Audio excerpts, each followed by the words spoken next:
So we met about 3 years ago, and we've connected again recently. You want to go ahead and introduce yourself? Okay, my name is Lina Garcia. I am 29 years old. I am a lot of things. I am a language teacher, I'm a photographer, also a climber. I like to do a lot of stuff. Like I like to start learning a lot of things, so I try to keep moving all the time. And also I'm working with social media, and that's what I do. So since when we met you were single, but since we met, well, technically you're single, but you're with Nick now, right? Yes, I've been like around 7 or 8 months, more or less. Yes, so now we're together. A COVID relationship. Yeah, mostly like that. Yeah, it has started between all the time we were like locked down, and yeah, it has started that. So it's good. So far, it's good. So. Do you work with him? Yes. Actually, the social media work I'm doing is with him in his company, Penelope Burning. And then what I do for them is I take pictures of what they do and the places they visit, and we're trying to show people where the places Penelope Burning can visit and what things can they do, not only bird watching but enjoying the environment. So that is mostly my work. This is what, Facebook, Instagram? Instagram. Yes. Well, you'll have to give me that address, and I'll put it on a subtitle here. Okay, yes. I didn't know that, so it's kind of like behind the scenes. Yep, yeah, Cool. I'm doing that work, yeah. You mentioned language. You have a background in languages? Yes, I do. I am. I studied modern languages, bachelor, and I used to teach English at the beginning. Like 4 years ago, I started teaching English, but now I'm also teaching Spanish to some people from the United States. So. Yeah, I know a couple of the people. I think. That yeah. How is that going? Now they're here in Armenia.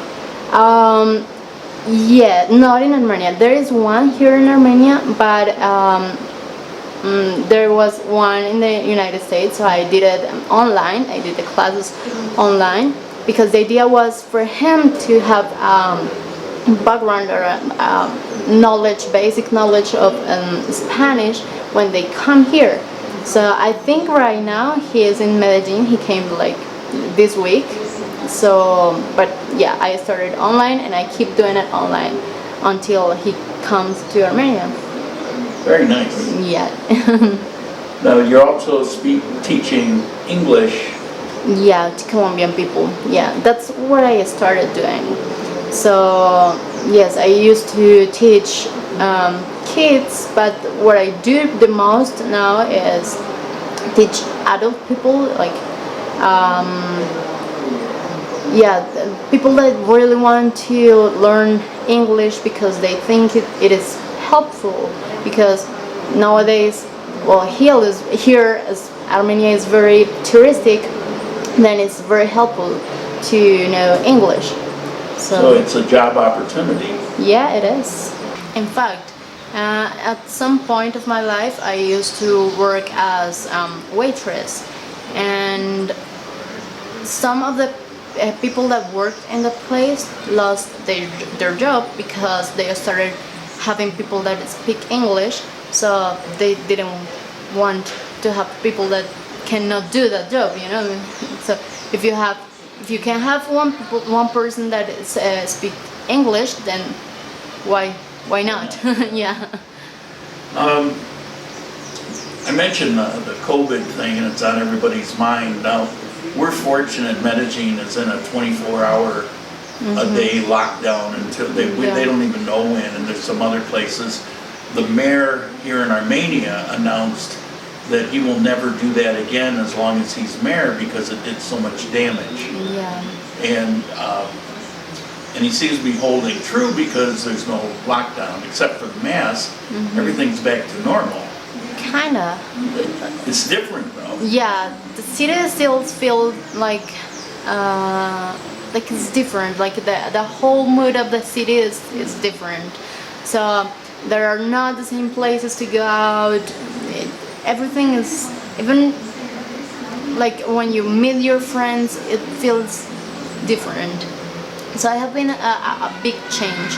Even though here in Armenia have a lot of nice people, and we try to keep the personality we have, but it still feel like weird.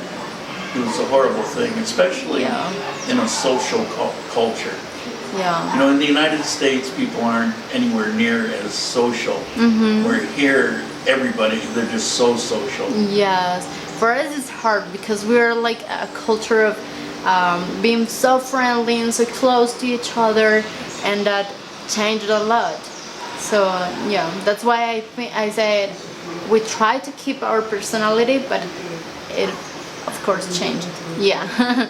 We have to be covered all the time, and you can smile to the people in the streets. That was a nice thing here.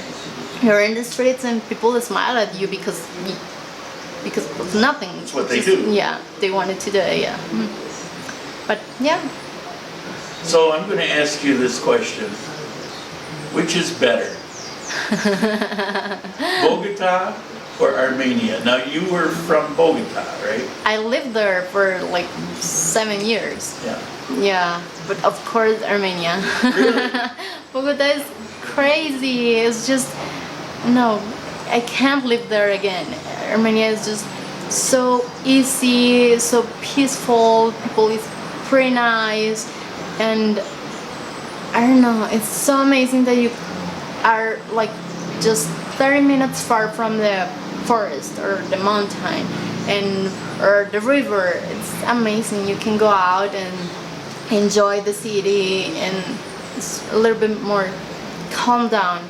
Bogota makes you feel like crazy. You have to run all the time. People is angry. People is, not everybody, but it's kind of the mood of the city. Yeah. Yeah, it's very impersonal.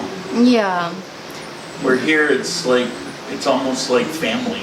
Yeah, something that happened to me at the beginning when I came here was like I asked someone where is some address or something or any place. And in Bogota, you're used to the people say, I don't know, and keep walking, or they don't want to talk to you because they are afraid.